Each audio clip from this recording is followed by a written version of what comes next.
অভিনেতা হুমায়ুন ফরিদির এই ছবিটার কথা মনে আছে? অথবা বাংলার শেষ নবাব সিরাজউদ্দৌলার এই ছবি? তাছাড়া চিত্রনায়ক মান্না, চিত্রনায়ক জাফর ইকবাল, চিত্রনায়ক জসিম, লালন সাঁই, কাজী নজরুল ইসলাম, রবীন্দ্রনাথ ঠাকুর, কার ছবি তৈরি করেননি তিনি? শুধু কি বিখ্যাত মানুষের ছবি?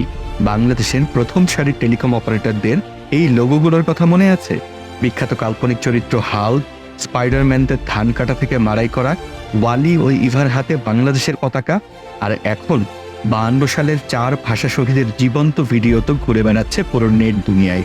এই সবগুলো কাজই তৈরি হয়েছে এআই ব্যবহার করে। এআই দিয়ে কি শুধু ছবি আর ভিডিও তৈরি হয়েছে?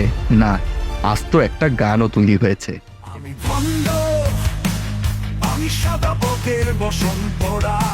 এবং সেটা নেট দুনিয়ার মানুষ পছন্দ করে শুনেছেনও। এই সব কিছুর পেছনের কারিগরকে জানেন? হ্যালো, আমি আব্দুর রউফ, কাজ করছি এআই আর্টিস্ট হিসেবে। AI for video and content creation course নিয়ে আসছি লার্নিং বাংলাদেশের সাথে।